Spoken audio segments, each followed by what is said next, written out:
अब देखते हैं हम लोग एक्सरसाइज 28F का 15th number question. 15th number question में आप लोगों से क्या कहा जा रहा है, find the equation of plane passing through the point A 1, -1, 2 and B जो कि है मेरे पास 2, -2, 2 and perpendicular to the plane 6x - 2y + 2z = 9। आपको एक ऐसे प्लेन की इक्वेशन बतानी है जो कि इन दोनों पॉइंट से तो पास कर रहा है लेकिन इस प्लेन के परपेंडिकुलर है। अच्छा, अगर कोई भी प्लेन x1, y1, z1 से पास करे तो उस प्लेन की इक्वेशन आप कैसे लिखोगे? उस प्लेन की इक्वेशन होती है मेरे पास A x - x1 + B y - y1 + C z - z1 = 0। ठीक है, ये तो आप लोगों को पता होगा। तो इस वक्त मेरे पास x1, y1, z1 ये भी हो सकता है और ये भी हो सकता है, तो मैं पहले वाले को मानता हूं। ठीक है, तो यहां मेरे पास x1, y1, z1 1, -1, 2 को मानता हूं। तो मेरे पास प्लेन की इक्वेशन क्या हो जाएगी, A x - 1 + B y + 1 और प्लस में C यहां हो जाएगा z - 2 = 0। ठीक है, तो ये मेरे पास प्लेन की रिक्वायर्ड इक्वेशन होगी। लेकिन इंपॉर्टेंट बात ये है कि ये प्लेन पॉइंट B से भी पास कर रहा है। अच्छा, अगर ये प्लेन पॉइंट B से पास कर रहा है तो क्या मैं x, y, z की जगह 2, -2, 2 लिख सकता हूं? हाँ, अगर ये प्लेन पॉइंट B से पास कर रहा है तो x, y, z को 2, -2, 2 सेटिस्फाई तो करना चाहिए। हाँ, करना चाहिए। तो पुट करते हैं, तो यहां कितना हो जाएगा, A यहां देखना 2 - 1 + B -2 + 1 + C 2 - 2 = 0। ठीक है, तो यहां से कितना हो जाएगा A, ठीक है, प्लस B -1 और प्लस में 0 = 0। तो यहां से मेरे पास हो जाता है A - B = 0। यहां से मेरे पास आ जाता है A = B। तो यहां से मेरे पास एक कंडीशन हम लोगों को मिल चुकी है। अच्छा, अब अगले कंडीशन की ओर बढ़ते हैं। आप लोगों को पता है कि इस प्लेन का नॉर्मल वेक्टर क्या हो जाएगा? सबसे पहले ये बताओ, इस प्लेन के नॉर्मल वेक्टर का डायरेक्शन रेशियो क्या क्या होगा? A, B, C, क्योंकि जो x, y, z का कोफिशिएंट होता है वही नॉर्मल वेक्टर का डायरेक्शन रेशियो होता है। तो ये मेरे पास A, B, C, D, R है नॉर्मल वेक्टर के। तो मेरे पास नॉर्मल वेक्टर क्या हो जाएगा, AI + BJ + CK। और अगर आप ऐसे नहीं समझे, सबसे पहले आप इसको वेक्टर फॉर्म में कन्वर्ट करो, फिर R vector dot N vector = B से कंपेयर करो, वहां से आप N वेक्टर निकाल लो। अच्छा, तो N वेक्टर आ गया। ऐसे ही क्या मैं इस वाले प्लेन का नॉर्मल वेक्टर निकाल सकता हूं? हाँ, इसका नॉर्मल वेक्टर क्या हो जाएगा मेरे पास, जिसको मैं N1 वेक्टर बोलता हूं, ये हो जाएगा मेरे पास 6i - 2j + 2k, क्योंकि यहां पे मेरे पास नॉर्मल वेक्टर का dr जो है वो 6, -2, 2 है। तो ये मेरे पास N1 वेक्टर ये आ गया। अच्छा, अब इतना आने के बाद हम लोगों से क्या बोला गया था क्वेश्चन में कि ये रिक्वायर्ड प्लेन और ये वाला प्लेन आपस में 90 डिग्री का एंगल बना रहा है। मतलब ये प्लेन और ये प्लेन परपेंडिकुलर है, इसका मतलब ये दोनों आपस में 90 डिग्री का एंगल बना रहा है। अब हम लोगों को पता है कि जो भी एंगल प्लेन के बीच में होता है वही एंगल उनके नॉर्मल के बीच का होता है। तो इनका नॉर्मल और इनका नॉर्मल आपस में 90 डिग्री का एंगल बनाएगा। तो यहां से मेरे पास बात निकल के आती है कि n vector is perpendicular to n1 vector. अच्छा, अगर n वेक्टर n1 वेक्टर के परपेंडिकुलर होगा तो मेरे पास n vector dot n1 vector 0 होगा। क्या मैं लिख सकता हूं ये? हाँ, लिख सकता हूं। तो यहां से मेरे पास दूसरी कंडीशन आएगी जो कि मैं अगले पेज में करने वाला हूं। अब देख लेते हैं, ये कंडीशन हम लोगों के पास आ चुका था और यहां तक हम लोग पहुंच चुके थे। अब इसको सॉल्व करते हैं। यहां हो जाएगा मेरे पास 6a - 2b + 2c = 0। लेकिन a = b है तो यहां मैं लिख सकता हूं 6a - 2a + 2c = 0। तो यहां हो जाएगा 4a = -2c। तो यहां हो जाएगा मेरे पास a = -c/2। अच्छा, अब देखना a = -c/2 और a = b। अब इन तीनों को मैं कैसे लिख सकता हूं? a = b = -c/2। तो अब मेरे पास a, b और c में रेशियो आ चुका है। अब इन तीनों को मैं k के बराबर एज्यूम कर लेता हूं। तो मेरे पास a कितना हो जाएगा k, b कितना हो जाएगा k और c कितना हो जाएगा मेरे पास -2k। लेकिन अब इंपॉर्टेंट बात यह है कि इसका यूज कहां करें। इसका यूज करेंगे हम लोग प्लेन के रिक्वायर्ड इक्वेशन में, जहां तक हम लोगों ने निकाला था। अब हम लोग क्या करने वाले हैं, a, b और c की वैल्यू इस इक्वेशन में पुट करने वाले हैं। पुट करते हैं और देखते हैं अगले पेज पे। अब पुट करने के बाद मेरे पास क्या आएगा जरा देखते हैं। यहाँ पे कितना हो जाएगा k x - 1 + k y + 1 और -2k z - 2 = 0। अगर मैं k कॉमन ले लूं तो यहाँ हो जाएगा x - 1 + y + 1 -2z + 4 = 0। देखना +1 से -1 तो कट जाएगा और अगर मैं 0/k करूंगा तो वो 0 ही हो जाएगा, k को इस साइड भेजने के बाद। और यहाँ हो जाएगा x + y -2z + 4 = 0। ये मेरे पास प्लेन की फाइनल रिक्वायर्ड इक्वेशन हो जाएगी। अब 16th नंबर क्वेश्चन देख लेते हैं। 16th नंबर क्वेश्चन में बिल्कुल 15th नंबर क्वेश्चन की तरह ही है। 16th नंबर क्वेश्चन हम लोगों से कहा जा रहा है find the equation of plane passing through the point A -1, 1, 1 and B 1, -1, 1 and perpendicular to the plane x + 2y + 2z = 5। ठीक है, तो मेरे पास प्लेन की इक्वेशन क्या हो जाएगी, A x - x1 + B y minus y1 plus C z minus z1, जहां पे x1 y1 z1 वो पॉइंट होता है जिससे वो प्लेन पास कर रहा हो। तो यहाँ पे मेरे पास x1 y1 z1, मैं a को भी ले सकता हूँ और b को भी ले सकता हूँ।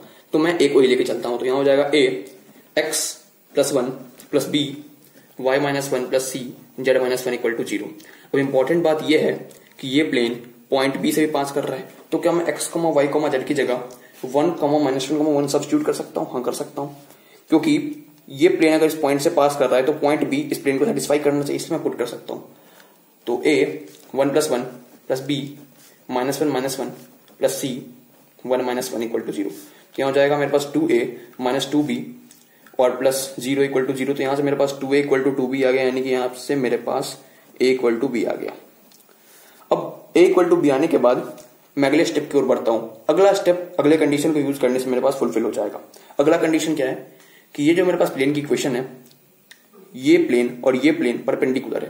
तो इस प्लेन की इक्वेशन को यूज करते हुए और इस प्लेन की इक्वेशन को यूज करते हुए मैं अगला स्टेप करने वाला हूं।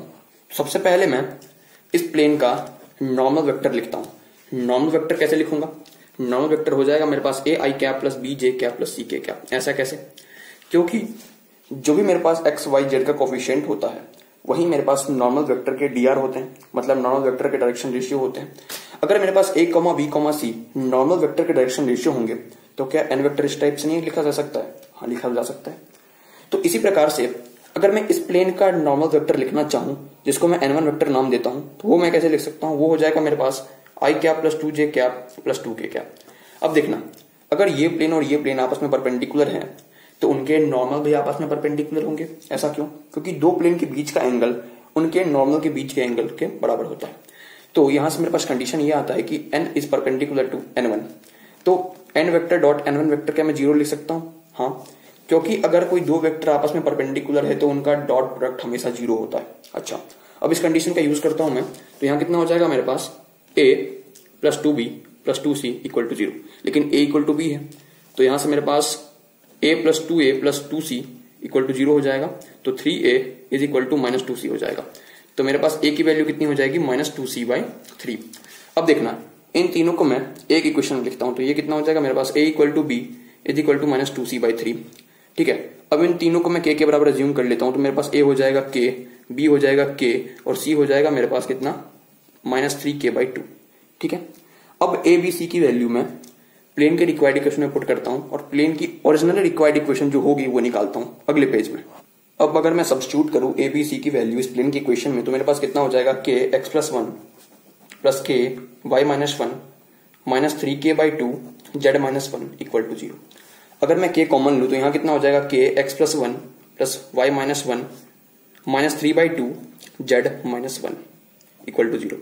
और अगर मैं k को इस साइड भेजूं तो ये 0 बाई के 0 ही हो जाएगा। और यहाँ पे कितना हो जाएगा मेरे पास? प्लस 1 से माइनस 1 कट गया और x plus y minus 3z by 2 plus 3 by 2 equal to 0। तो ये मेरे पास प्लेन की रिक्वायर्ड इक्वेशन होगी। जरा और सिंप्लीफाई कर लेते हैं इसको। तो और सिंप्लीफाई करें तो 2 एलसीएम ले लेंगे। यहाँ कितना हो जाएगा मेरे पास? 2x plus 2y minus 3z plus 3 equal to 0। अगर मैं 2 को उस साइड भेज दूं 0 इंटू 2 0 ही हो जाएगा। और यहाँ कितना हो जाएगा मेरे पास? 2x plus 2y minus 3z plus 3 equal to 0। तो ये मेरे पास फाइनली प्लेन की रिक्वायर्ड इक्वेशन हो जाए। अब 17th नंबर क्वेश्चन देखते हैं। 17th नंबर क्वेश्चन में हम लोगों से क्या कहा जा रहा है? Find the equation of plane passing through the point a 3, 4, 2 and b 7, 0, 6 and perpendicular to the plane 2x minus 5y is equal to 15। और आपको नीचे हिंट भी दे रखा है कि आप इस प्लेन को 2x minus 5y plus 0z equal to 15 लिख सकते हैं। ठीक है भाई। अच्छा, अब कोई भी एक ऐसे प्लेन की इक्वेशन जो कि x1, y1, z1 से पास कर रहा हो, तो उस प्लेन की इक्वेशन हम लोग कैसे लिख सकते हैं? उस प्लेन की इक्वेशन हम लोग लिख सकते हैं a x minus x1 plus b y minus y1 plus c z minus z1 equal to 0। अच्छा, लेकिन मुद्दे की बात यह है कि यहाँ x1, y1, z1 मैं a को भी ले सकता हूँ और b को भी ले सकता हूँ, क्योंकि ये प्लेन a से भी पास कर रहा है और b से भी पास कर रहा है। तो आमतौर पर हम लोग पहले वाले पॉइंट को ही x1, y1, z1 की जगह रख देते हैं। तो यहाँ कितना हो जाएगा मेरे पास? प्लेन की equation a x minus 3 plus b y minus 4 plus c z minus 2 equal to 0। अब देखना, अब ये प्लेन इस पॉइंट से भी पास कर रहा है, तो क्या इस पॉइंट के कोऑर्डिनेट इस प्लेन की इक्वेशन को सेटिस्फाई नहीं करने चाहिए? करने तो चाहिए। तो देखना, अगर इस पॉइंट के कोऑर्डिनेट इस प्लेन की इक्वेशन को सेटिस्फाई करेंगे तो मैं x, y, z की जगह 7, 0, 6 पुट कर देता हूं। यहां कितना हो जाएगा मेरे पास a 7 - 3 plus b 0 - 4 plus c 6 - 2 equal to 0। तो यहां हो जाएगा मेरे पास 4a - 4b plus 4c equal to 0। अगर मैं 4 कॉमन ले लूं तो यहां हो जाएगा a - b plus equal to 0। और अगर मैं 4 को इस साइड भेज दूं तो 0/4 0 हो जाएगा और यहाँ पे हो जाएगा मेरे पास a - b plus c equal to 0, यानी कि a plus c equal to b। अच्छा, अब ये मेरे पास पहली कंडीशन आ चुकी है। अब दूसरी कंडीशन ये है कि ये जो मेरे पास प्लेन है वो इस प्लेन के परपेंडिकुलर है। तो क्या मैं इस प्लेन का नॉर्मल वेक्टर लिख सकता हूं? हाँ, इस प्लेन का नॉर्मल वेक्टर हमारे पास हो जाएगा n vector is equal to a i cap plus b j cap plus c k cap. ठीक है, कैसे लिखा? क्योंकि मेरे पास x, y, z के जो भी कोफिशिएंट होते हैं वो सारे मेरे पास नॉर्मल वेक्टर के dr होते हैं। अब जब नॉर्मल वेक्टर के dr मेरे पास a, b, c है तो क्या मैं उसका वेक्टर फॉर्म नहीं लिख सकता? हाँ, लिख सकता हूं। तो ये हो जाएगा मेरे पास n वेक्टर। अब ऐसे ही मेरे पास इस वाले प्लेन का नॉर्मल वेक्टर को मैं n1 वेक्टर नाम देता हूं, जिसको मैं लिखता हूं 2i cap plus -5j cap plus 0k cap. अच्छा, तो ये मेरे पास n वेक्टर है, ये मेरे पास n1 वेक्टर है। अब देखना, अब ये प्लेन और ये प्लेन आपस में परपेंडिकुलर है। अगर ये प्लेन और ये प्लेन आपस में परपेंडिकुलर हैं तो क्या इनके नॉर्मल भी आपस में परपेंडिकुलर होंगे? ऐसा क्यों? क्योंकि जो एंगल मेरे पास प्लेन के बीच में होता है वही एंगल नॉर्मल के बीच में भी होता है। तो यहां से मेरे पास एक कंडीशन आती है कि n vector is perpendicular to n1 vector.